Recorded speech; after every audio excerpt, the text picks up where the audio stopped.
Muy buenas tardes a todos. Mi nombre es Gabriela Yoshihara. Les doy la más cordial bienvenida en nombre del Instituto de Derecho de la Propiedad Industrial, doctor Ernesto Jalavi. La verdad, la virtualidad llegó para quedarse, no podemos creer. Hay 300 inscriptos para esta actividad.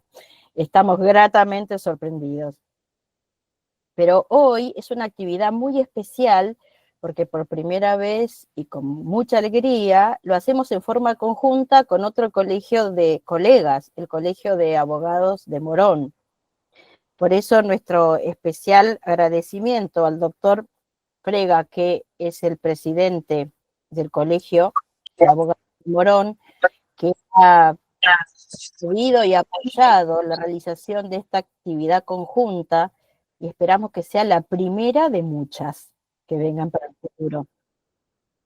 Y ahora, sin más, le cedo la palabra a mi colega, la doctora María del Carmen Álvarez, quien va a ser la moderadora de la actividad del día de hoy. Que disfruten, colegas. Muchas gracias. Bueno, buenas tardes a todos, a los participantes, en especial un saludo grande al Colegio de Abogados de Morón, que ha colaborado con nosotros para poder realizar este evento, a los agentes de la propiedad industrial que también participan del evento y aquellos empleados de estudios jurídicos que están dedicados a la materia, a propiedad industrial. Un agradecimiento especial para los tres disertantes, el doctor Eduardo Alejandro Berti, Rubén Alfredo Segura y el doctor Pablo Ariel García. El doctor Berti, quien es abogado egresado de la Facultad de Derecho de Ciencias Sociales de la Universidad de Morón, y matriculado tanto en Morón como en el Colegio Público de Abogacía de Capital Federal. Él es agente de la propiedad industrial y cuenta con diversos posgrados en Derecho de Marcas, Mala Praxis Médica, Accidentes Civiles y Laborales. El doctor Berti es docente universitario de posgrado en temas de su especialidad, director del Instituto de Derecho de Propiedad Industrial del Colegio de Abogados de Morón y miembro del Instituto de Propiedad Industrial, doctor Ernesto Jalavi, del Colegio Público de Abogacía de Capital Federal.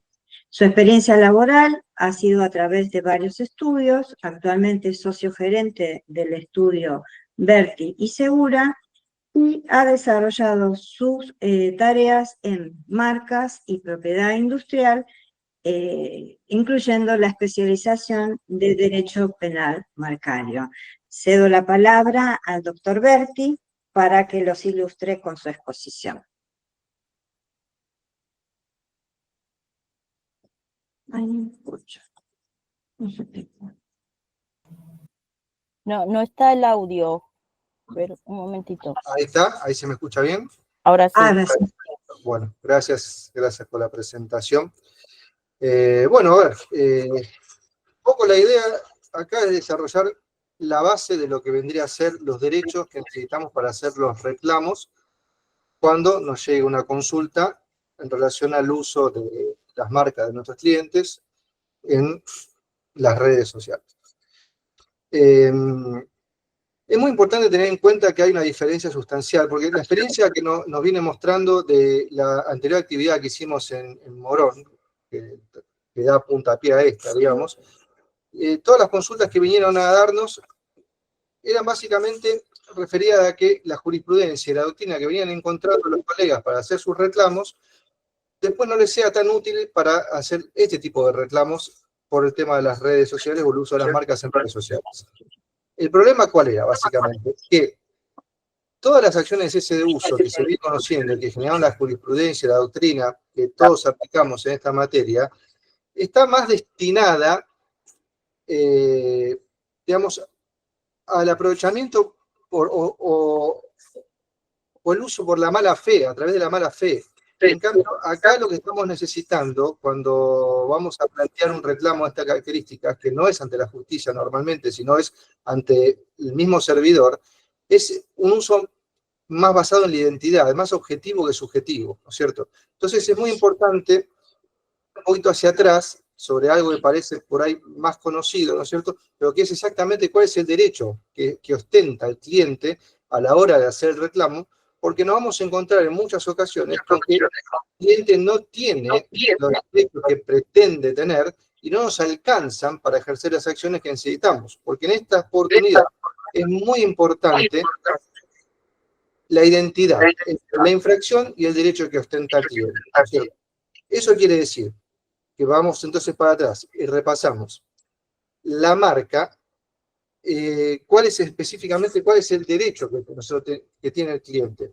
Para eso tenemos que hablar de si la marca es denominativa, cuánto dura, si es mixta, si tiene, cuál es el alcance en cuanto a la protección de los rubros que tiene, que no siempre en esta materia la afinidad no es suficiente.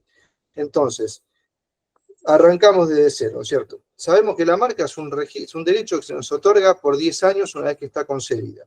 Y a su vez ese derecho que se otorga para el rubro específico en el cual la marca fue solicitada, ¿sí? Eso, podés pasar si querés, Pablo, la en cuanto a la originalidad, pasar también la que sigue, ¿cierto? En cuanto a la originalidad que mencionan acá, no es tan necesaria en cuanto a las marcas, ¿no es cierto? Porque podemos tener una marca que no sea original en cuanto a la inventiva. O sea, no es necesario la invención, no es necesario que sea original en cuanto a la existencia, sino que sea original en la aplicabilidad, que sea aplicable a una marca que no esté registrada, o sea, que esté disponible más que sea original. Y el poder distintivo sí es importante en esta específica materia, porque es lo que nos va a dar a nosotros la aptitud para diferenciar específicamente cuando hay una coincidencia en el uso en el mercado de una marca que se parece a la de un cliente nuestro, o cuando realmente se están montando en el negocio de nuestro cliente. Muy pocas veces nos van a hacer el favor de copiarle el logo a nuestro cliente. Van a usar algo similar, van a usar la marca, o nuestro cliente tiene una marca denominativa, no es mixta, no tiene diseño. Entonces, nuestro cliente, al no reivindicar un diseño específico en su registro, después no tiene el ámbito, ¿no es cierto?, como en la justicia, para poder explicar que en el uso, ese registro en realidad se utiliza con un diseño muy específico que no se coincide con el registro. Entonces, es muy importante que volvamos un poquito hacia atrás y que nuestro cliente registre todos los signos que hagan a la identidad institucional de su negocio. Porque muchas veces se queda con la marca denominativa cuando es muy importante el diseño aplicado a ese negocio, y después cuando se lo están utilizando, o están utilizando una palabra similar, pero más orientado a la imagen que a la palabra, no tenemos una acción que nos permita después acceder a un reclamo ante los servidores. ¿Sí? Pasas por favor. Bien. A eso viene la cuestión que vemos acá en cuanto a la confusión marcaria y los planos del cotejo.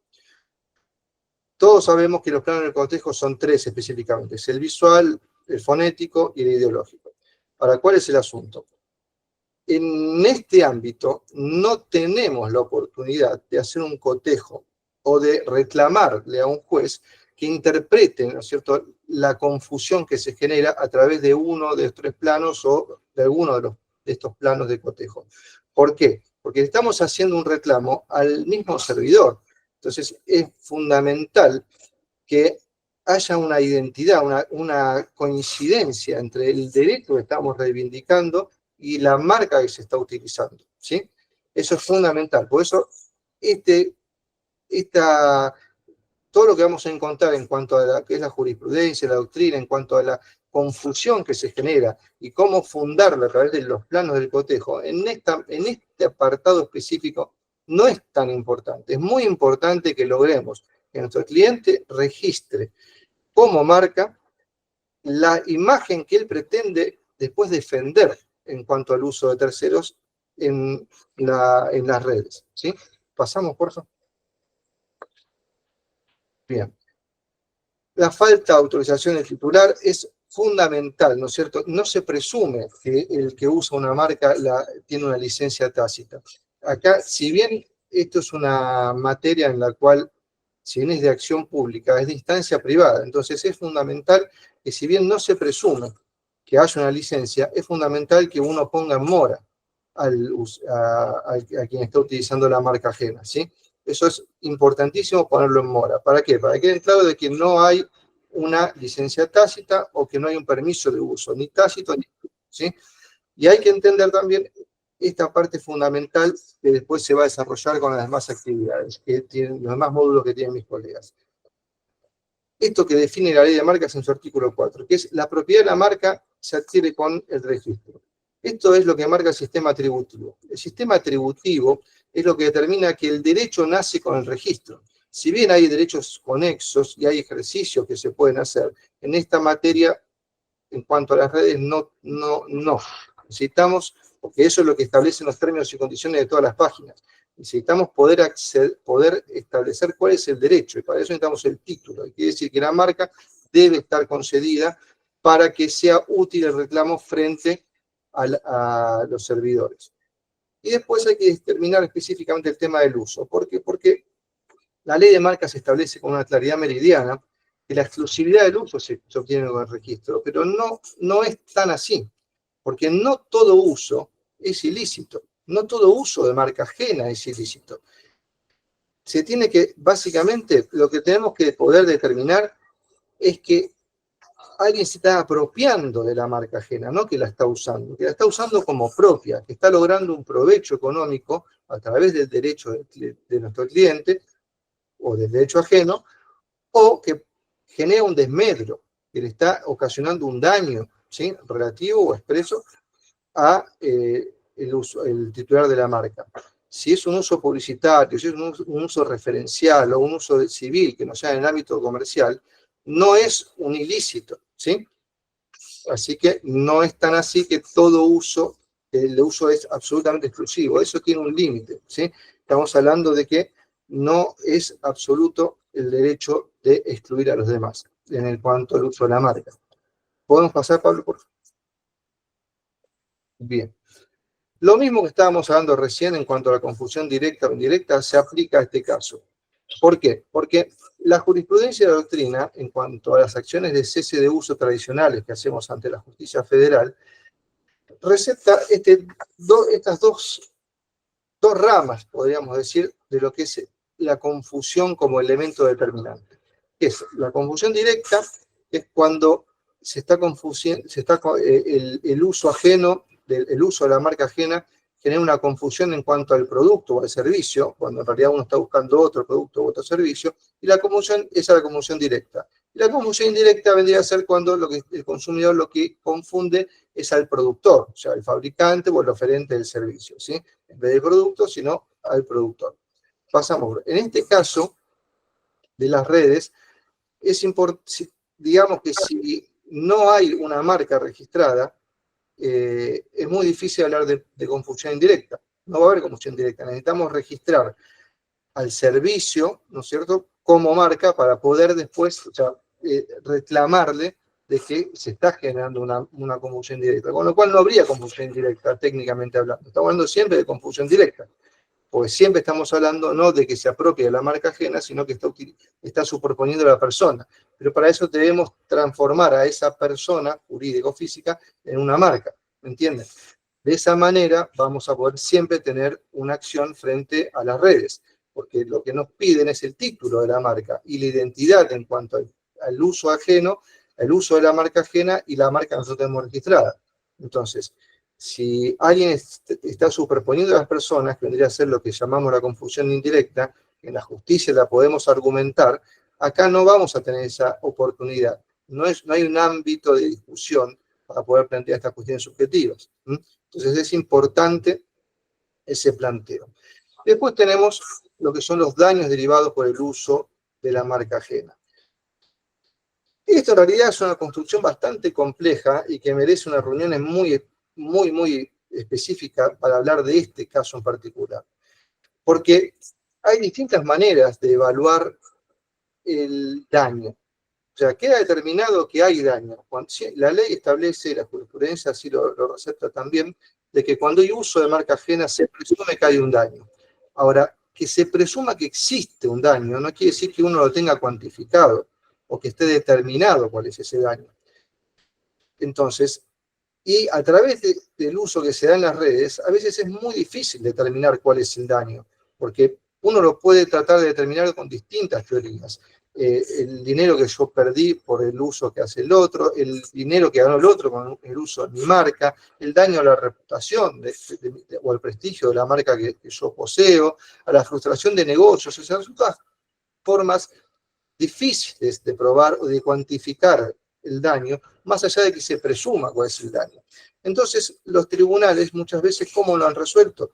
Lo han resuelto con un daño prudencial, que termina siendo, si uno va a la fría teoría del daño, del Código Civil, va a terminar siendo una especie de daño punitivo, porque muchas veces es muy difícil determinar con exactitud, tal y como lo requeriría la jurisprudencia y la doctrina para otras materias, cuál es el daño concreto. Por ejemplo, si a mí me chocan el auto, yo voy se arma un presupuesto, se nombra un perito y se determina concretamente cuál es el daño del vehículo y cómo hay que repararlo.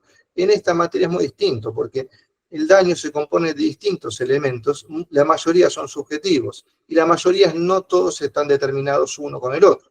Como por ejemplo, lo que yo dejé de ganar por el uso que hace el otro de mi marca. No siempre es tan fácil probar que yo dejé de ganar porque el otro está utilizando mi marca. Hay veces que yo no dejé de ganar dinero porque el otro utiliza mi marca. Lo que el otro ganó por el uso de mi marca. No siempre se puede probar que el otro ganó dinero por el uso de mi marca, porque capaz que no se estaba montando mi negocio. Generaba confusión, generaba un daño, pero no específicamente, no es que me robó o me sacó o derivó ventas mías del otro lado, a su peculio, digamos. Y después el daño a la reputación, eso también es relativo, porque depende de la reputación que tenga la marca. Si mi marca no tiene una gran reputación, no quiere decir que no haya un daño. Entonces, no hace falta que tenga prestigio la marca para que exista un daño. Entonces, es bastante complejo este asunto, y a su vez es accesorio del uso. Si nosotros no podemos determinar el uso concreto, después es muy difícil determinar cuál es el daño. Así que esto es una materia, es un apartado que merece un examen bastante exacto, profundo para otro momento, bastante complejo, ¿no es cierto? Y ahora vamos a lo fundamental, pasamos por favor, es el elemento fundamental de lo que vamos a tener que determinar a la hora de reclamar ante las redes. Acá nos tenemos que detener para que la acción tenga éxito cuando la intentemos, siempre acordándonos de que no estamos hablando de acciones que presentemos ante la justicia, que en ese sentido nos prestaba cierta facilidad porque teníamos un ámbito para poder argumentar y presentar elementos de orden subjetivo que nos terminaban dando la razón y que a su vez, a través de la acción, ya sea de la doctrina, de la jurisprudencia, y del trabajo que los mismos abogados hemos ido desarrollando con el tiempo, hemos logrado flexibilizar los principios de confusión marcaria. Y la verdad es que durante los años hemos logrado construir que con un uso chiquito podamos hacer grandes cosas. Por ejemplo, probando que una marca que, por ejemplo, era denominativa, que no reivindicaba diseños o específicamente se limitaba a un producto, extender esa protección a usos que eran análogos, no eran idénticos, no eran exactos, y incluso a productos que no eran exactamente los mismos o a servicios que estaban relacionados, y mismo vulnerando el principio de territorialidad, incluso reivindicando derechos que ni siquiera estaban registrados en nuestro país, ¿sí? A través de convenios internacionales, del ATI, del convenio de París. Bueno, todo eso que nosotros podíamos lograr ante un juez, donde le podíamos explicar y fundar todos estos elementos, no es un ámbito que vayamos a tener oportunidad de utilizar cuando reclamemos a Mercado Libre, por ejemplo. Ahí lo que vamos a tener que presentar es un título de marca que coincida con el derecho que se está vulnerando. Entonces, no tenemos ese ámbito. Entonces, es fundamental que para preparar el caso, tomemos los derechos que tiene nuestro cliente y revisemos si lo que él pretende defender ha adquirido como derecho registral. Y ahí sí toma preponderancia fundamental lo que es el sistema tributivo. Por eso el uso, la misma marca en la misma clase, que algo que no es tan respetado a la hora de reclamar ante la justicia, acá es fundamental. Tiene que haber identidad, ¿sí? Tiene que haber una identidad, yo diría casi absoluta, para que el reclamo que le hagamos, por ejemplo, a Mercado Libre o cualquier otro e-commerce, sea útil, sea viable, porque la manera en que es la única manera de establecerle a este servidor, que muchas veces es un vínculo, es un vehículo para publicitar productos o servicios, no es quien a la postre genera el negocio, sino que presta un espacio para que se genere un negocio un tercero. Entonces, es la única manera de que ponerlo en responsabilidad por el uso de marca ajena. Si tienes la puerta abierta, tanto el Mercado Libre o cualquier otro servidor, para entender de que no se está usando una marca ajena, sino una marca confundible, ellos no van a tener la responsabilidad de evitar que este tercero utilice esa marca a través de su sistema. Eduardo, discúlpame, un minuto queda, porque nos está corriendo el tiempo. Gracias. Entonces, pasó volando, perdón. Entonces, es fundamental que coincida la misma marca en la misma clase, eso quiere decir, el mismo rubro, y a su vez que los diseños y que las imágenes, la idea institucional del negocio, ya sea a través de un logo o de una combinación de colores o lo que realmente identifique el negocio del cliente, pase a ser un registro marcario a la hora de poder después hacer este tipo de reclamos. ¿Sí? Eso es un poco lo que hacía falta, lo que quería decir, ¿no es cierto? Eso es todo. Bueno, muchas gracias, Eduardo. Ha sido muy ilustrativo la explicación. Ahora pasamos con el doctor Rubén Alfredo Segura, también egresado de la Facultad de Derecho y Ciencias Sociales de la Universidad de Morón, matriculado en ambos, en Morón y en el Colegio Público de Abogacía de Capital Federal, que cuenta también con matrícula federal del interior. El doctor Segura cuenta con diversos posgrados en Derecho de Marcas, Marcas en Aduana, Daños y Perjuicios en Marcas y Mala Praxis. Es docente universitario de posgrado de temas de su especialidad, también director del Instituto de Derecho de Propiedad Industrial del Colegio de Abogados de Morón, miembro del Instituto de Derecho de Propiedad Industrial del doctor Ernesto Alavi de este colegio, y su experiencia laboral ha sido a través de varios estudios jurídicos. Actualmente es socio gerente del estudio Berti Segura SRL y su experiencia es en asesoramiento integral jurídico a empresas. Ha desarrollado su labor con relación a marcas, propiedad industrial y en todas sus áreas, incluyendo su especialidad de derecho marcario penal. Te doy la palabra, Alfredo. ¿Alfredo? Doctora, no lo tengo ubicado el doctor con el nombre de él. Si ¿De puede escribir en el Segura? chat. ¿Rubén Alfredo? Sí, no lo puedo ubicar para habilitarle el micrófono. Si me puede escribir en el chat para ubicarlo. Sí.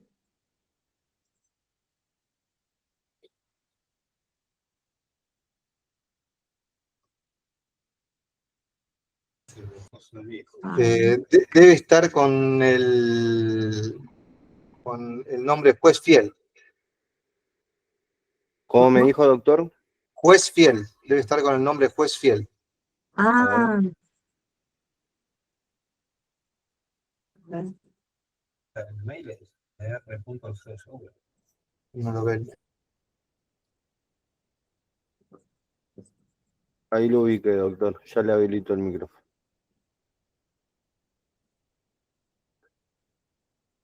Ah. Ahí ya podría habilitarse el micrófono.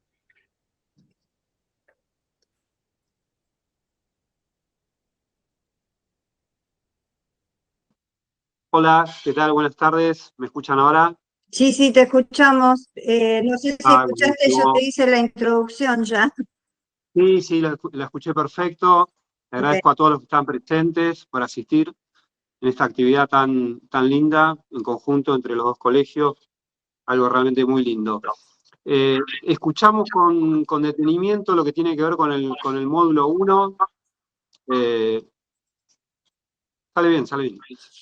Con el módulo 1, y quedó claro, si es posible volver a la filmina atrás, si no arrancamos de acá, no hay problema, pero que quedó claro que cuando un cliente nuestro tiene un inconveniente, que le están usando la marca, la designación o algo, ahí está, muy bien. En cualquiera de esas redes, hoy en día las redes se utilizan para la comercialización de productos y servicios, ¿no? Mercado Libre ni hablar, Instagram ni hablar, digamos, en Facebook, por supuesto, también, con el Marketplace, bueno, todas las empresas de redes sociales utilizan este conjunto de gente afín que se une, no solo a los efectos justamente sociales, como individuos de una comunidad, sino aprovechan para la comercialización de los productos. Entonces, en las épocas antiguas, a ver si está saliendo la pantalla, ¿no? Perfecto. Las épocas antiguas, me están poniendo a mí a admitir, en las épocas antiguas el webmaster se encargaba de fiscalizar absolutamente todo, y bueno, uno tenía que consultarle qué era lo que iba a ocurrir con la administración. Ahora, cada dominio tiene como si fuera su código de procedimiento, su sistema, para que uno pueda interactuar y pueda hacer las reclamaciones correspondientes. Es muy famoso el sistema de Google en todo lo que tiene que ver con propiedad intelectual y desde ya con propiedad industrial en nuestro caso. Por supuesto, puede ser el buscador más grande del planeta, tiene ese sistema por el cual puede uno desindexar alguna página que esté infringiendo derechos. Pero acá lo importante es que, como decía el doctor Berti, todos estos sistemas se basan en una correlación entre el derecho de mi cliente y un uso desautorizado prácticamente homónimo. Es decir, si yo tengo a la confitería Las Violetas, voy a poder ir contra alguien que venda facturas Las Violetas, no algo similar. Tiene que ser muy poco subjetivo, como bien él decía, se trata de una similización objetiva y desde el punto de vista formal del registro tengo que contar con el título marcario y desde el punto de vista de la infracción tengo que contar no con la similitud, sino con la identidad entre la infracción y mi derecho. Pero bueno, eso era el módulo 1. El módulo 2, que lo vamos a ver en breve, es qué puede hacer el titular marcario, mi cliente, si no tiene una marca homónima, pero evidentemente están infringiendo, o él cree que están infringiendo un derecho, y nosotros al compartir ese criterio, ¿qué podemos hacer? Pueden leer ahí, en el inicio del módulo 2, que dice intimación de ese uso de marca y citación a mediación civil. Por supuesto que previo a una acción prejudicial como es la mediación, siempre vamos a estar por el intercambio telegráfico y la posibilidad de intimar al cese uso, que en esta materia, cuando nuestro cliente no se puede hacer de los canales de resolución que le brindan todos los e-commerce, del cual, por ejemplo, el programa de protección de Mercado Libre es extraordinario, y ahora lo vamos a ver en el módulo 3, pero cuando nuestro cliente no se pueda valer de esos derechos, vamos a ir a una intimación. Si podemos pasar a la próxima filmina, vamos a ver ahí qué debe contener, ¿verdad? ¿Qué debe contener la intimación? ¿Qué pasa? Mi cliente no tiene la marca homónima que le están usando, pero hay un uso que lo está perjudicando. Entonces, básicamente, si bien esto es ópera prima, es materia de los abogados, cada abogado intima y cursa notificaciones como le parece, es parte de nuestra creatividad, nuestro conocimiento, nuestra cultura de trabajo, pero en este caso debemos tener algunos parámetros básicos. Principalmente tiene que haber un fundamento registral. Si bien decíamos no tiene la misma marca, nosotros tenemos que fundar la intimación en base a un registro sí objetivo, no exactamente igual, pero sí objetivo. Puede ser desde ya una marca, puede ser el caso de un modelo, bueno, tiene que ser un derecho acordado por el Estado. Tiene que tener un fundamento fáctico, donde yo le estoy diciendo cómo está vulnerando mi derecho. Ahora vamos a ver un caso práctico que hizo nuestro estudio para que se entienda perfecto. Y en tercer orden, por supuesto, como toda intimación, tiene que tener fundamentos legales, ¿no?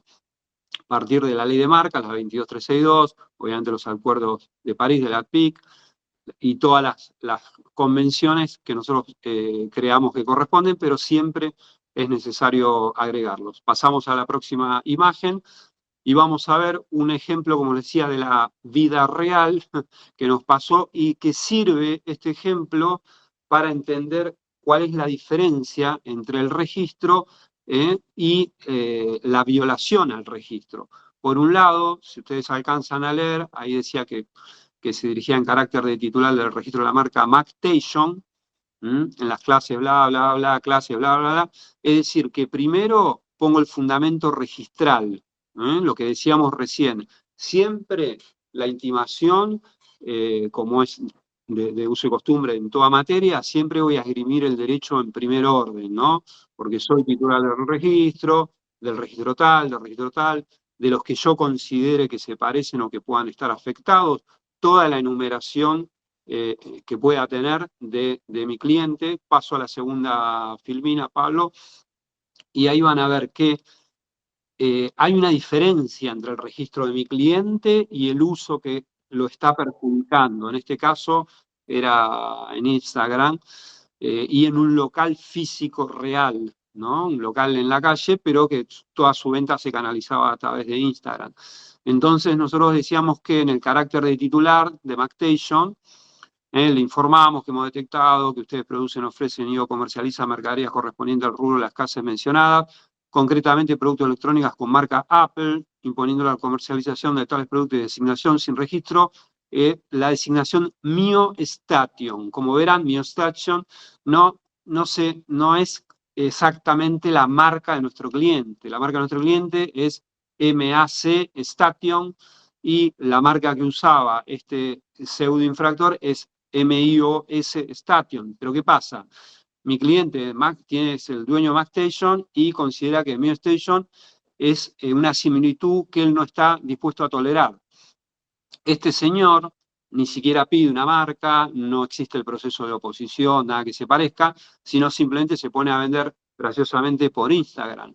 Si yo voy a Instagram a reclamar, Instagram me dice, no, usted tiene el título de marca MacStation y esto es MioStation, no puede entrar dentro del sistema de reclamaciones. Entonces ahí intervenimos en este estadio intermedio los abogados a través de una intimación previa a la mediación para el caso que no tuviera éxito. Entonces ponemos que la utilización de la denominación citada representa un uso indebido de marca ajena y un grave perjuicio a nuestros intereses de imagen, económicos y comerciales. Ello atento que somos titulares de múltiples registros MacStation y somos App Store autorizados. Es decir, el derecho es la marca que tiene registrada esta empresa, MacStation. El hecho objetivo es lo que está usando esta persona, que no es exactamente igual, pero que perjudica mis intereses económicos, porque puede llegar a confundir a un cliente que quiere ir a MacStation, ve MioStation y entra ahí. Como decía el doctor Berti, ¿no? Sobre la confusión en el que presta el servicio. En definitiva, los dos van a venderle el mismo producto, que es un producto importado de marca Apple y original. Pero la confusión y el perjuicio lo tiene mi cliente, que es un Apple Store autorizado, el más grande de Argentina, de hecho, y el primero en Latinoamérica, y tiene el perjuicio porque otro se acerca demasiado a su designación, al nombre atrás del cual es conocido, y se puede llevar clientes, por supuesto, que creen estar acudiendo a MacStation, ¿no? Vamos a la próxima filmina, donde obviamente lo que decíamos, el tercer elemento, siempre es esgrimir la base legal del reclamo, eso desde ya para todas las materias, lo sabemos como abogados que somos, en este caso la ley de marcas y obviamente el Convenio de París. Seguimos a la próxima filmina, y vamos a ver que la persona intimada puede adoptar distintas posiciones, ¿verdad? Por supuesto que puede estar el rechazo categórico, que es más bien común de otro tipo de rubros, pero que también se puede dar en donde se niega todo, absolutamente todo, y ya el único camino que queda es acudir a la mediación prejudicial. Si bien en otras materias es normal el rechazo categórico, como el caso de la materia laboral, ya en este caso no es tan común, porque la persona va a ir a buscar un abogado que sepa algo de marcas.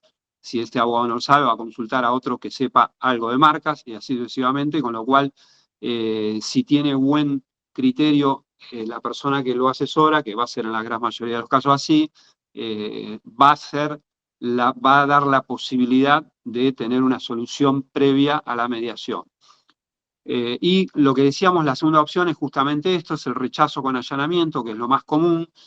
Cuando llega un abogado de marcas, ¿qué le decimos? No, mira, decirle que no reconoces hechos y derechos, pero que vas a dejar la marca, no usas más por las dudas, va a cambiar el cartel, usa otra designación. El abogado de marca siempre va a estar por la solución anticipada de este tipo de conflictos, ¿verdad? Entonces pasamos a la próxima filmina, donde vamos a poder ver, y aprovecho a hacer un paréntesis, porque el Colegio Público nos confirmó que después a través del mail de institutos va a repartir enviar a todas las personas anotadas todo el material. Los 3 expositores de esta jornada hemos consentido para que se remita a todos los asistentes el material completo, así que van a través del canal de comunicación que tienen con institutos del Colegio Público, lo pueden pedir y ahí se lo van a enviar. Y como les decía, en esta filmina podemos ver una carta documento en respuesta, porque es un caso verídico, un caso real que ocurrió hace poco con la gente de McStation, y la persona a la cual hemos intimado terminó respondiendo como prevemos siempre en estos casos, que es allanándose a medias, pero ¿qué pasa? El hecho de decir, bueno, no, nada que ver, no hay confusión, lo que sea, pero por las dudas no lo voy a usar más, bajo los carteles, cambio la designación, lo que estamos obteniendo es el resultado de lo que nuestro cliente pretende. Nuestro cliente pretende que se termine ese acercamiento, que la persona cambie la designación, quedarse tranquilo que no va a haber en Instagram ni en ningún lugar alguien que se le acerque a su explotación. Entonces, este tipo de respuestas son un éxito rotundo, ¿no? Donde la persona dice, bueno, sí, no, nada que ver, pero voy a sacar todo. Con lo cual, el éxito de nuestra intimación es harto evidente. Por eso aconsejamos que sigan esos pasos, que vayan primero, por supuesto, por el canal de la web, cuando tienen una confusión, una infracción homónima. En el caso que no sea homónima, a través de esta alternativa, que es propiamente la legal, para lo cual están preparados como abogados, y obviamente van a obtener un resultado en la gran mayoría de los casos. Si ustedes se esgrimen bien el derecho, la situación objetiva del uso desautorizado y la ley en la que se basan, si siguen esos 3 pasitos, en la gran mayoría de los casos van a tener buenos resultados. Caso contrario, por supuesto, seguirán para una mediación prejudicial de cese de uso, que eso es tema para alguna otra jornada que nos aboque. Y lo último que quería decirles, realmente todas las páginas, la de Google es muy importante, el sistema de reclamación, recomiendo a todos que profundicen en ese estudio, porque las demás tienen características similares, pero el sistema de reclamación de Google es realmente muy interesante, no solo para esto, sino también para otro tipo de derechos acordados.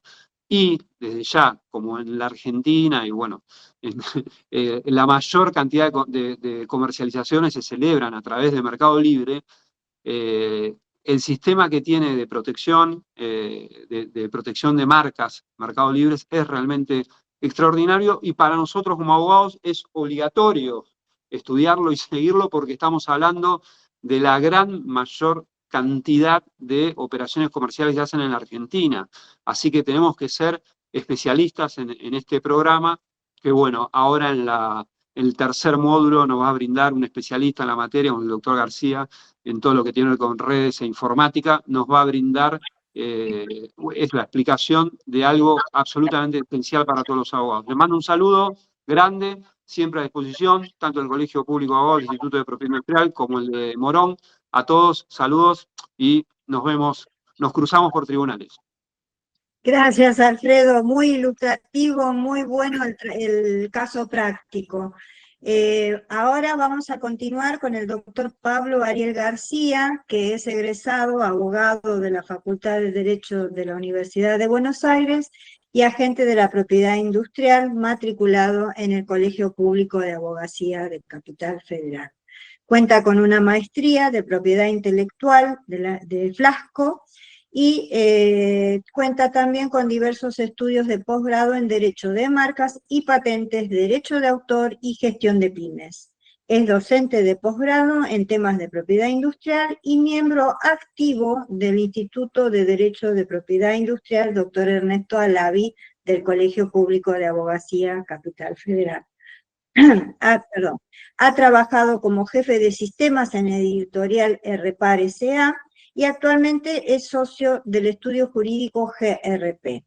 Su especialización es Derecho, Propiedad Industrial e Intelectual, Derecho Comercial y Derecho Laboral. Pablo, te cedo la palabra. Muchísimas gracias, María del Carmen. Bueno, les prometo que el abordaje de este módulo tercero va a ser un poco más práctico, un poco más visual. Vamos a primero introducirnos en una breve definición de lo que es el BPP o el Brand Protection Program de Mercado Libre. Espero que si alguno lo haya usado, se vea reflejado en algunas de las cuestiones que voy a tratar. Y si no, es un buen momento como para conocerlo, para poder empezar a usarlo y ver cuáles son sus bondades. Bien, yo dividí el módulo 3 en 3 partes. La primera parte, que va a ser muy rápida, es una breve descripción teórica. La segunda parte es específicamente adentrarnos al sistema, y la tercera parte es muy concisamente ver diferentes pantallas de la aplicación y cómo utilizarla, con algunos consejos, quizás también con algunos ejemplos de uso, etc. Pero bueno, vamos directamente a ingresar a la primera parte del módulo. ¿Qué es el BPP? Como dijimos, es un programa apuntado a derechos de los titulares de derechos de propiedad intelectual, derechos de propiedad industrial, también creaciones como obras literarias, artísticas, diseños, imágenes, invenciones, etc. ¿A quién lo dirige Mercado Libre este programa? Fundamentalmente a los titulares de derechos, para proteger sus creaciones, a vendedores para tener un espacio seguro para vender, y a compradores con el objetivo de que estos, cuando realicen una compra, obtengan productos originales. Bien, les hago una breve acotación. El BPP anteriormente se conocía con otra sigla, PPPI, que era el Programa de Protección a la Propiedad Intelectual de Mercado Libre. Ese sistema antiguo, de hace 6-7 años, era muy engorroso y Mercado Libre dejó de utilizarlo por este nuevo programa BPP. ¿Qué puedo hacer en el BPP?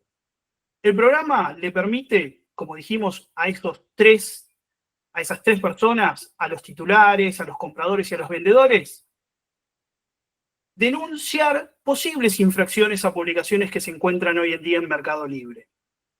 Los vendedores pueden enviar una respuesta al miembro que los denuncia, probando asimismo que no está infringiendo esos derechos. ¿Cómo se usa? Para poder hacer uso del programa, tenemos que estar registrados dentro del sistema mismo.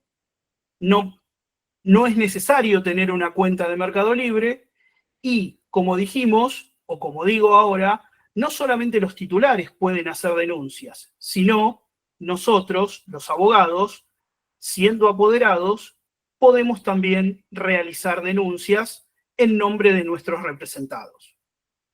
Bien, específicamente para poder registrarnos en el sistema BPP necesitamos cumplir 4 pasos.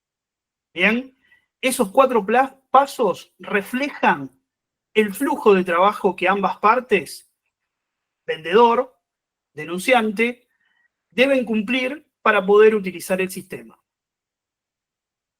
¿Cómo es el flujo de la denuncia? El flujo de la denuncia, como dijimos, se consta de 4 pasos. El primero es la solicitud de inscripción.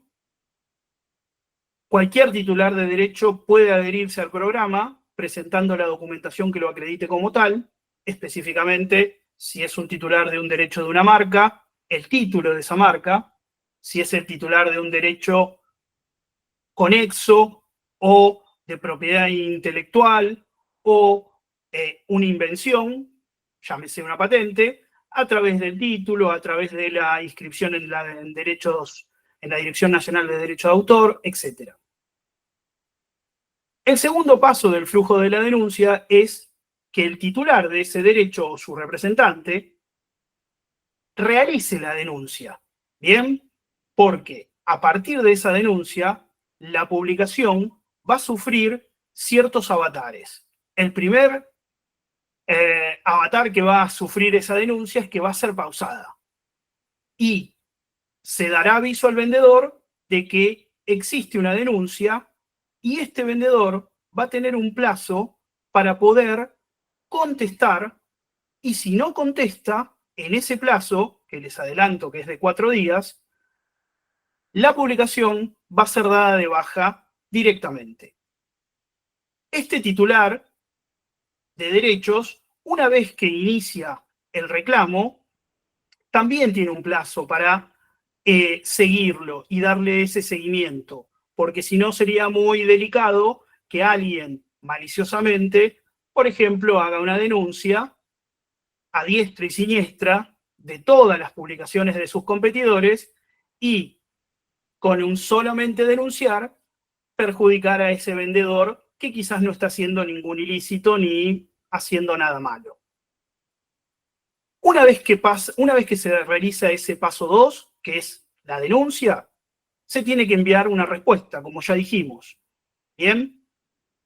Para responder, vas a tener como titular de derecho que presentar los diferentes títulos, pruebas que estés usando para demostrar que no estás infringiendo una marca o que tenés autorización para usar esa marca o que quizás estás vendiendo un producto que tiene una marca, pero sin infringir el uso de esa marca, porque solamente sos un revendedor que compraste una mercadería y la querés vender en el market o en el store o donde sea, o mismo dentro de Mercado Libre, como estamos hablando. La forma más simple de poder demostrar que adquiriste mercadería y la estás revendiendo es una factura, alguna autorización, algún contrato con el fabricante, etc. El cuarto paso, que es el más importante dentro de ese flujo de la denuncia, es que quien hizo la denuncia, en esos 4 días, desde que te contestaron, tiene que aceptar o rechazar las pruebas que el vendedor está ofreciendo. Si acepta las pruebas, ya sea porque no está infringiendo, porque presentó una factura o porque tiene una autorización, la publicación se vuelve a reactivar. Si no acepta los motivos por los cuales la publicación fue denunciada y no demuestra con las pruebas tener la autorización o que esa publicación es una publicación válida, rechaza los motivos y la publicación se da de baja. ¿Bien? Así como se dice, directamente se da de baja. ¿Qué pasa? Se termina el flujo y la publicación se dio de baja. Y es una potestad que tiene el denunciante. Mercado Libre, como está al pie de nota, Mercado Libre no analiza las respuestas ni de los vendedores, ni tampoco analiza la documentación que envían los vendedores, porque no interviene en la decisión final del miembro sobre la remoción de la publicación.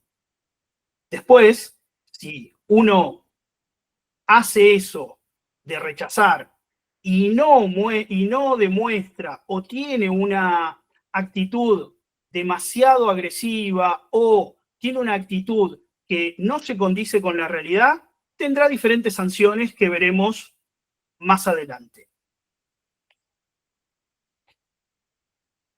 Segunda parte de la explicación del BPP. ¿Qué documentación y qué requisitos necesitamos nosotros los abogados como apoderados de nuestro cliente para poder hacer las denuncias correspondientes?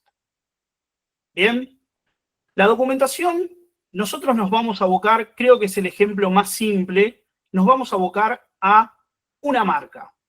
Tenemos un cliente que tiene una marca, tiene sus publicaciones y se encuentra con diferentes publicaciones de competidores que le están utilizando su marca y quieren aprovechar esa confusión para sacar algún rédito.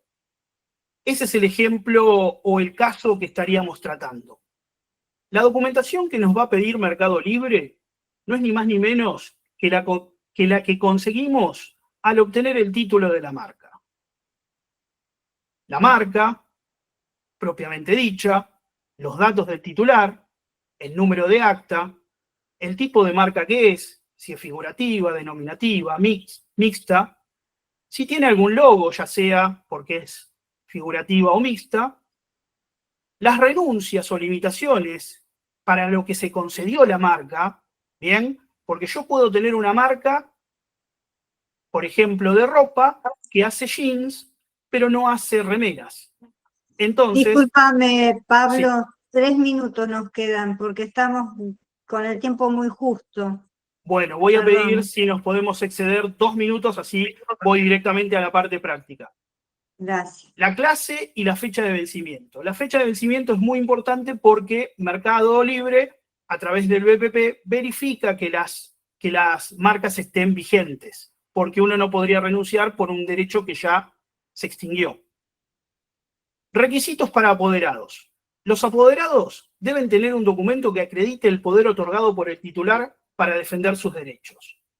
En criollo, debe ser otorgado conforme a las formalidades del país, un poder directamente.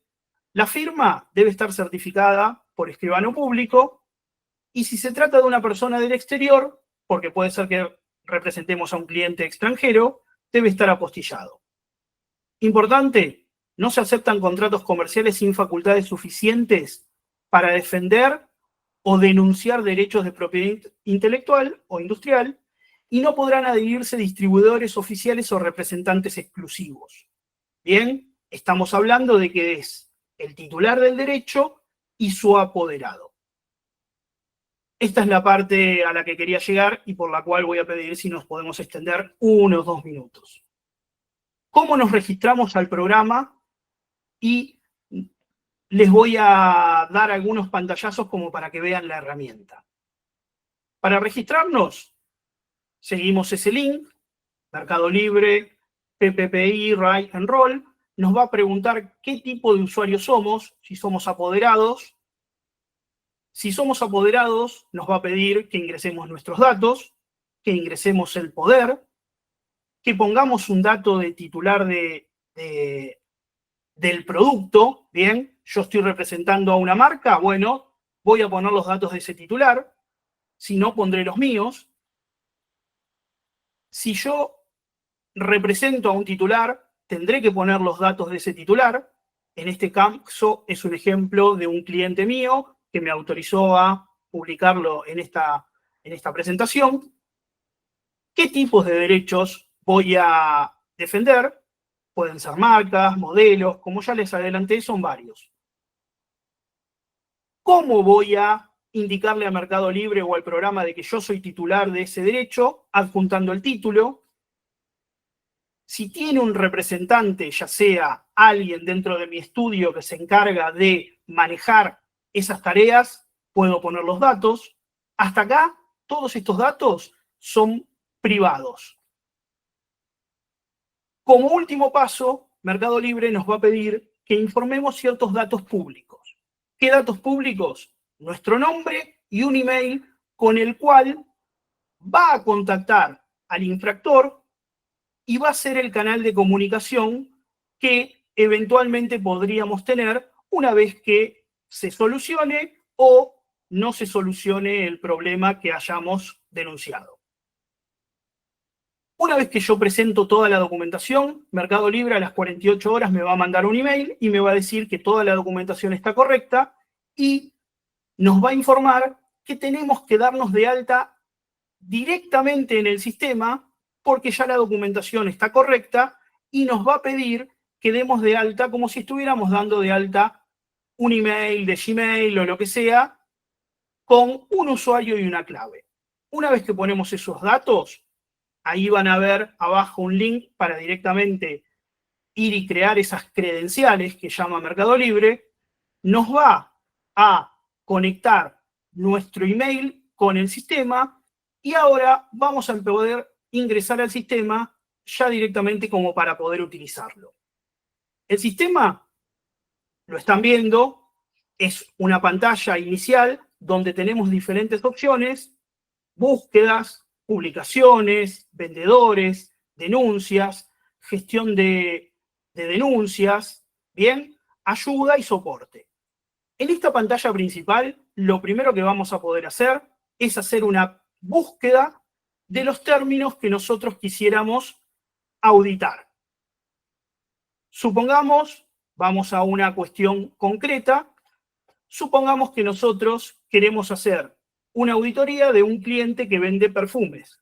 Entonces, dentro del sistema, en el buscador, que es la primera pantalla con la que nos encontramos, podríamos indicar la palabra perfume y, a su vez, podríamos hacer uso de diferentes filtros.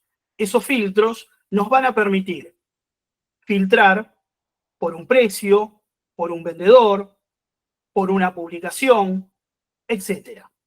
Bien, una vez que hacemos la búsqueda, nos va a devolver diferentes publicaciones. Esas publicaciones, nosotros vamos a poder marcarlas como sospechosas o como confiables en un primer momento. ¿Qué pasa si marco una publicación como sospechosa? Esa publicación va a ir a parar a un listado interno nuestro donde vamos a tener todas las publicaciones que nosotros creemos que son sospechosas y que están infringiendo nuestra marca. Una vez que marcamos todas las publicaciones que nosotros creemos como sospechosas, nos va a permitir el sistema enviar o no la denuncia. Nosotros podemos, una publicación que marcamos como sospechosa, sacarla del listado porque descubrimos que, no sé, esa persona no era un infractor, sino que tenía una autorización. Entonces, previamente a iniciar la denuncia, podemos retirarla. Si nosotros realmente creemos que esa publicación está infringiendo nuestros derechos, podemos enviar la denuncia y ahí es donde empiezan a correr los plazos para que el vendedor conteste sus argumentos. A su vez, nosotros dentro de la herramienta tenemos diferentes funcionalidades que nos permiten hacer auditorías más complejas. no solamente con un término, sino directamente marcar algún vendedor como sospechoso y poder hacerle seguimiento para que éste mañana, si publica 15 publicaciones más, directamente el sistema nos informe que esas publicaciones podrían o no ser sospechosas. Bien, un vendedor que tiene 20 publicaciones sospechosas, seguramente la número 21, la número 22, la número 23 también lo van a hacer, con lo cual nos permite hacerle un seguimiento mucho más detallado a ese vendedor.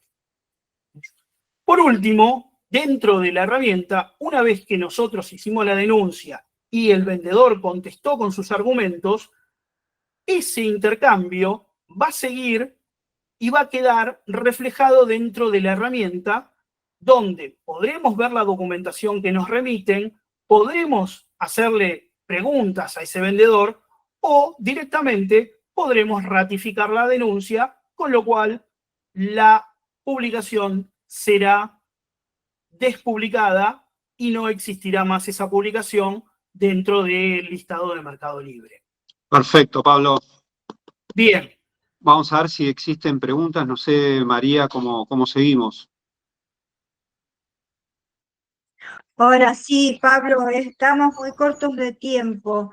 Perfecto. Han pasado algunas preguntas acá para los disertantes. A ver, una de las preguntas es para el doctor Segura. A ver, aguárdeme. Alfredo, si se allana el intimado en la contestación de la carta de documentos, ¿se puede reclamar daños y perjuicios? Ajá, qué preguntita, ¿eh? Bueno, bien. El tema es el siguiente. A ver, lo que nosotros tenemos que entender que en esta materia, todo lo que tiene que ver con daños va de la mano del cese de uso, ¿no? Es decir, el daño no es un ente autónomo, sino que, de hecho, incluso cuando uno hace un sorteo en la Cámara Civil y Comercial Federal, no existe, digamos, el número de sorteo del juicio de daños, sino que es cese de uso de marca y daños y perjuicios.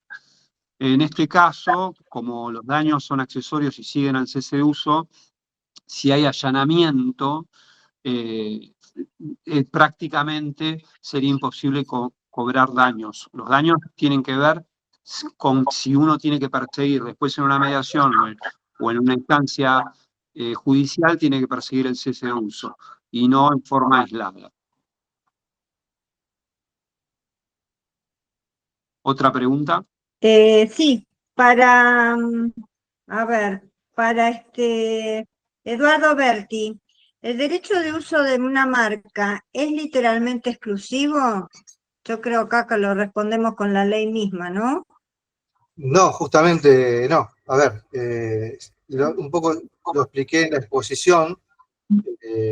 Si bien el artículo 4 establece que el derecho de una marca y su uso exclusivo se adquieren con el registro, eso no implica que todo uso sea un ilícito. O sea, justamente lo que tenemos que establecer para poder erradicar el uso de la marca es que el otro lo esté utilizando como una marca propia, que se esté apropiando de nuestra marca o que esté sacando un provecho que debería ser originariamente para el titular de la marca.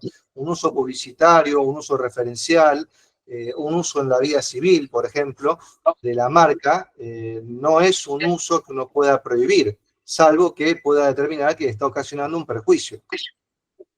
Ajá, acá hay otra pregunta que creo que es para vos también, Eduardo, que preguntan si tienen una solicitud de marca, al no estar registrada aún, si pueden hacer el reclamo o no.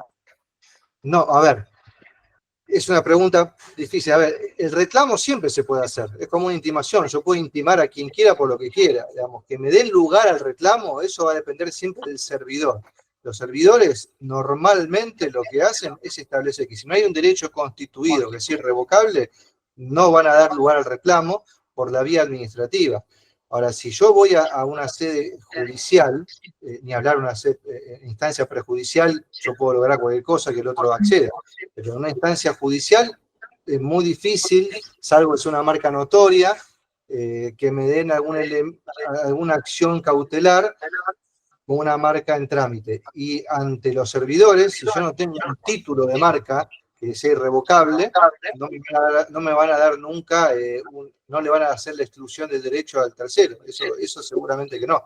La marca en trámite no va a funcionar. Bien.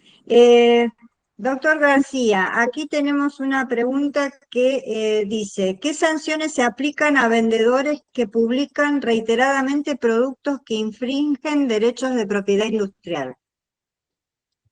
Bueno, a ver, las sanciones pueden ir desde impactos negativos en tu reputación, por decirlo de alguna forma, hasta restricciones. ¿Qué tipo de restricciones? La suspensión temporal de la cuenta o incluso la inhabilitación permanente de la misma. Les digo algo muy concreto. El uso de la aplicación del BPP tiene diferentes scores. ¿Bien? Vos, si haces muchas denuncias, te pueden bajar el score. Si haces denuncias infundadas, te pueden bajar el score. Si vos sos un autor o un vendedor que infringe demasiadas veces, te puede suspender la cuenta o directamente dártela de baja. Ajá, bueno, muchas gracias por la respuesta. Acá hay una pregunta que no se puede hacer para cualquiera de los tres. ¿En qué jurisdicción sería el reclamo dada la infracción? ¿Ante qué tribunal? Yo creo que... Bueno, si lo que se está intentando es un procedimiento administrativo ante un servidor, eso no tiene jurisdicción, es un procedimiento administrativo frente al servidor.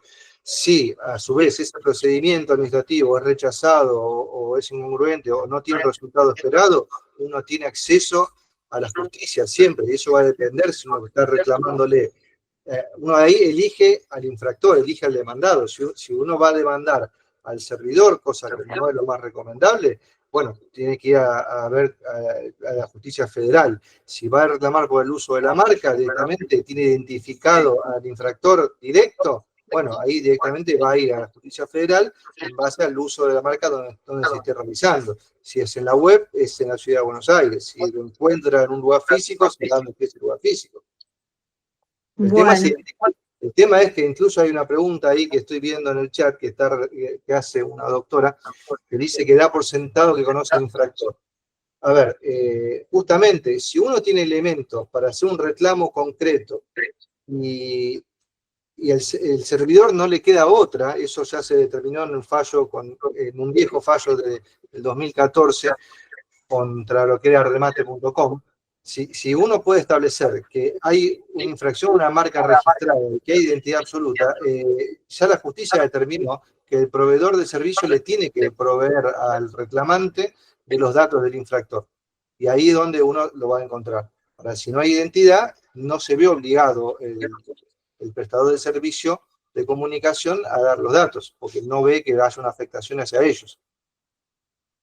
Muy bien, muchas gracias. Hay otras preguntas, pero lamentablemente el tiempo es corto. ¿Sí? Sí, que hay muchas preguntas, no sé si después las pueden canalizar a través del instituto del colegio, enviarlas. Las vemos y las tomamos en cuenta y bueno, podemos hacer una respuesta a través del instituto académico.